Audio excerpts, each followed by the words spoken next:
thing that's just mind-boggling to me. I see these, these people come to these big positions of power with these big companies with these, 8, 9, 10 figures in assets or more, and they're idiots, and they're presented to the average American person as like, oh, they're the CEO, they have this special skill, and there's this oracle. Are they just rich kids? Their dad just puts them in these positions. Like, how's this guy who's so dumb, has a business model that's failing? Yeah. How does he get into this position? Well, in the finance industry, the relationship between the Federal Reserve Bank and Wall Street and the finance industry is one of mutual destruction, where in order for the Fed to get away with counterfeiting money, which they do, they issue trillions of unbacked claims that they call dollars. But there's nothing backing any of the multi-trillion dollars that they claim are in existence, the US dollars. There's literally nothing backing which is a joke, because people say, well, there's nothing backing Bitcoin. But that's false. But then they'll say, what about the government backs the dollar? But that's also false. There's nothing backing the dollar. But so they have all these trillions of, so to get the distribution of those worthless paper claims called US dollars requires an infrastructure of crooks. And so on Wall Street, you have like the primary dealers. There's 18, I believe, primary dealers. There might be more now. They are in charge of doing distribution with the Federal Reserve Bank into the Wall Street system, into the financial system. And that goes to places like JP Morgan and Goldman Sachs and the big bulge bracket firms, who then take in all this money, and then they are distributing it down to their broker dealer network, who's then creating products like financial products that they manufacture like sausage, right? Financial products are manufactured like any manufactured product. And some of them suck. Some of them are lemons. Some of them don't work. Like one of the first ETFs that came out was a Bitcoin futures ETF. It wasn't a spot ETF. And a Bitcoin futures ETF, by definition, is a horrible product. It can never, ever work, because the carry on a futures contract, rolling it forward, is always going to be greater than any potential profit you're going to make in a basket of futures contracts. And that's a known fact. And that's, but nevertheless, it got approved because it's used as a slush fund.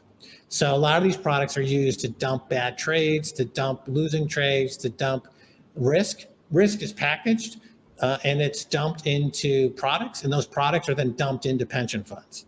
That's like how a lot of this, that's why pension funds are always underperforming. They, like the firemen and teachers, are like, it's underperforming, it's underfunded, because Wall Street uses it as a toxic waste dump. They take the risk that they separate from a product that they sold to their friends in the Hamptons, and they repackage it as a derivative, and then they dump that derivative in a pension fund, and then it goes down in value. And then they're like, how would we know it was going to go down in value?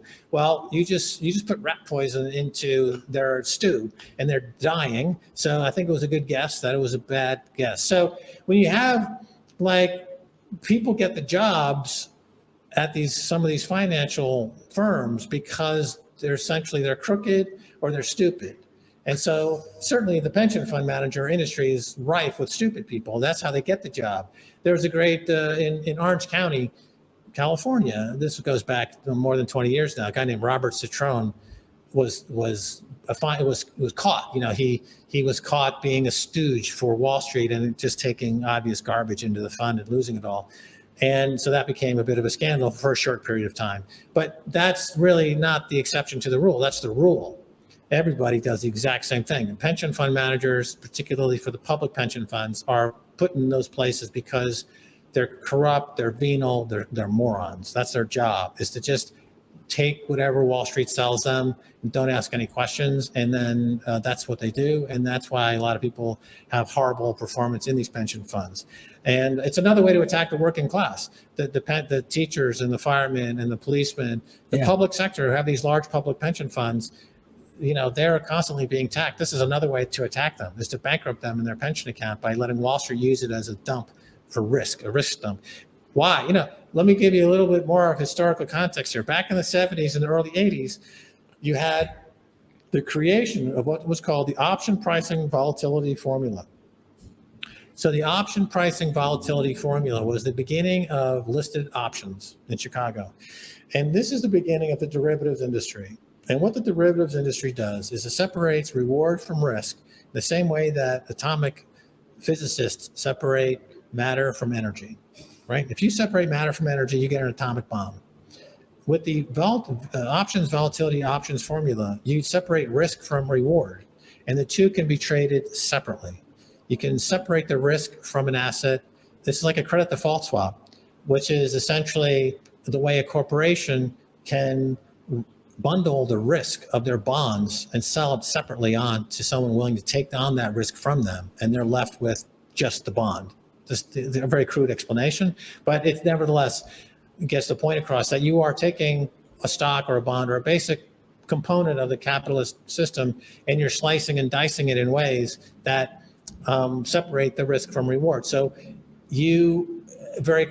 why do the top 1/10 of 1% keep getting richer and everyone else is getting poorer? Because the top 1/10 of 1% is gifted the reward part of the system, and everyone else ends up with the risk part of the system, right? So, why is Nancy Pelosi making hundreds of millions of dollars? Yeah. Because she's trading on inside information, and also she trades in the options market, and she's doing so in ways that, as a former options trader myself, and I was like one of the biggest options producers in the entire Shearson Lehman Hutton system in 1988, 1989.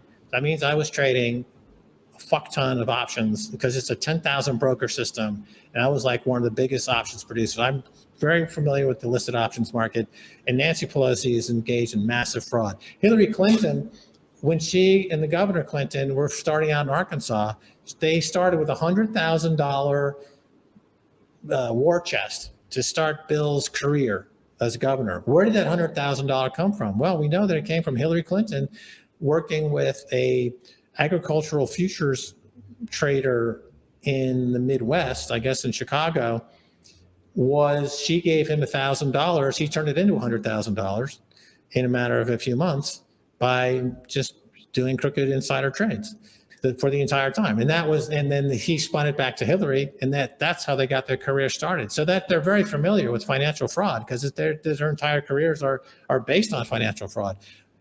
Committing financial fraud is incredibly easy. The shitcoin market, people say, the shitcoin market is incredibly fraudulent, and there's like 20,000 of them, and everyone involved is crooked, and it's obvious, but it mimics the financial system at large, is exactly the same, except it's just done more discreetly. It's done with nicer suits, right? And it's done in a way that CNBC and Jim Cramer talk about it with legitimacy, as if there's legitimacy to this stuff, but they're engaged in essentially the same kind of crooked financial manipulation, which, as you get into an economy that's more and more based on fiat money, it gets easier and easier and easier to commit fraud.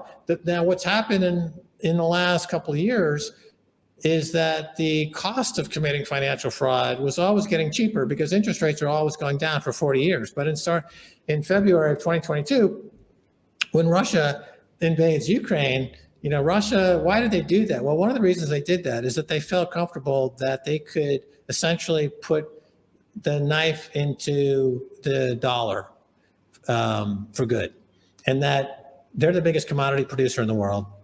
And all commodities are priced in dollars as a result of the World War II, post-World War II, financial arrangement that was made, Bretton Woods agreement. And so they were not getting the most that they could for their commodities. So one of the calculated risks that was taken by Russia when they cross over into Ukraine is that the backlash would be that they would face a lot of sanctions. But they did the calculation and figured that, well, okay, we can take the hit on sanctions because we know, as Putin said to Tucker Carlson, before, just a few years ago, more than 80% of all Russian trade was in U.S. dollars. Now it's 13%. It's all with the BRICS. It's with the Chinese yuan and other BRIC nations. So they're getting more for their commodities on a net basis than they were now that they're outside of the dollar. So it's all very calculated. And Putin said this in the Tucker Carlson interview. If you listen to his what he says, I mean, it's all very pragmatic. Like they're not driven by emotion. They're just like, they just went through the spreadsheet and they're like, well, you know, we've been told for 20 years from NATO that they wouldn't push east. They keep pushing east. And then they did a coup in 2014 in Ukraine. And now, you know, that doesn't seem to be enough. They keep harassing us. They keep building these military bases surrounding us. So, okay, let's figure this out. If I could move into Ukraine and they put the sanctions on and then they move to the dollar and click, tick, tick, tick, tick. Oh, we actually make money. It's accretive. It's accretive. Their economy is growing. It's the biggest economy in Europe. And it's not going, they're growing. Russia, this was a power play by Russia to grow their economy, and it is growing. And it's all very calculated. If you want to know why, just listen to what Putin says to Tucker Carlson. He just lays it out in a very no-nonsense, bullet point pitch deck, right? If he was a venture capitalist, you would give him $20 trillion to do what he did because it makes perfect economic sense, right? And there's no end game for Ukraine or NATO. There's no end game. They have no, they're like BitBoy. They're losing money, or Jeremy Allaire. They're losing money on every trade. Every single weapon they sell, they lose money in aggregate dollar purchasing power, because Russia's now running the show on the producer prices.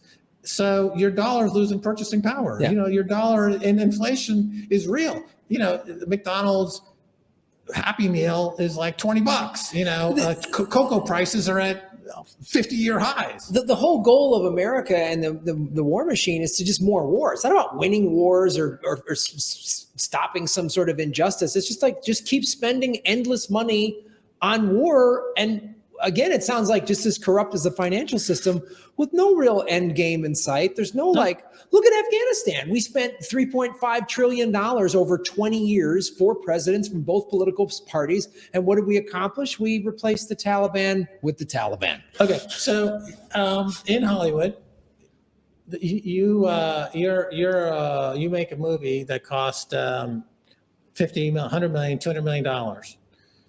Why, you know, one of the reasons why the budgets are so huge in Hollywood is that the fees that are paid out to producers are a percentage of budget. So the bigger the budget, the bigger your fee, right? So the movie can bomb and not make any money at all, but you made a big fee because your fee is tied to budget. It's not tied to box office performance, right? Mm-hmm. So in the war game, the war industry, the bigger the war, the bigger your fee. So you want the biggest possible war you can start because you get the biggest fee. And since you're dealing with taxpayer bucks and the federal budget and the money printers, the Federal Reserve, the way that you get away with it for 40 years is that interest rates have been going down for 40 years. So no matter how much money you lose, you can always sell more bonds to pay for it. That's how America's now got a $33 trillion in debt, because for the last 40 years, they've been building up, they just keep selling more debt, and the world's been buying that debt. And if you don't buy our debt, we come and kill you. Ask Saddam Hussein. Yeah. Ask, Gaddafi, right? Yeah. He wanted to sell oil and something other than dollars. Bye. Dead. Saddam Hussein. Oh, he wanted to sell oil in euros. Goodbye. Right? So that was our foreign policy. That's what backs the dollar. As Paul Krugman has said, he said, what backs the US dollar? He said, men with guns. Yeah. Okay. So now, so for 40 years, you had this ability to have no accountability whatsoever and just start the biggest war you possibly could and get the fees. But starting in 2022, in February of 2022, that bull market in bonds ended, and now the chickens are coming home to roost. Now, purchasing power for the dollar is going to continue to go down on a multi-year basis on a secular bear market for bonds. And okay, enter Bitcoin. So if you are looking to protect yourself against this inflation problem that's only going to get worse, you would buy Bitcoin. If you want to protect yourself against a growing mood in Washington to confiscate your shit, you know, Bitcoin is unconfiscatable, right? It has if your bond products are not being bought, your bond ETFs are not attractive. Well, launch some Bitcoin ETFs. Well, so BlackRock, the biggest ETF producer in the world, they look at their bond ETFs and they're like, they had the worst year in 20 years, and everyone's puking out their bond ETFs. And aside from 7 stocks that are making new highs, the internal dynamics of the stock market are quite weak. Actually, what's called breadth, which are the number of stocks making new highs, is collapsing. But the price of those 7 wonder stocks like Apple and Amazon and Google, right? And NVIDIA, right? That's like on parabolic, right? If you strip out those 7 stocks, the market's actually doesn't look very good at all. So Wall Street, is going to survive, and they're doing Bitcoin ETFs because they see that this is going to have to take the place of definitely the bond ETF market. It looks like junk, and so they're moving into that area. So to wrap it all up, the shitcoiners are on one hand deplorables, but on the other hand, they're just mimicking the system that they grew up in. Right? BitBoy is Jim Cramer. Essentially, there's no difference between Bitcoin and Jim Cramer. Well, I mean, Jim Cramer doesn't have a hip sack, a fanny pack, and a stripper in his car. But yeah, I see your point. Sure. I see your point. He's the Jim Cramer of shitcoins, BitBoy. Right. And but they do the same thing. Jim Cramer, if you were to buy and sell everything he's told you for the last 10 years, you would be absolutely nowhere. You would be at zero. He doesn't make his performances. You would net out at zero. They doesn't in the aggregate. He doesn't really give you anything to bank on. He's just a clown, essentially, like BitBoy. BitBoy and Jim Cramer are cut from the same cloth. They're just different generations. Jim Cramer is part of the old school legacy stock market shitcoinery, and BitBoy is the new crypto shitcoinery. But they do the exact same thing, and they're no different in that sense.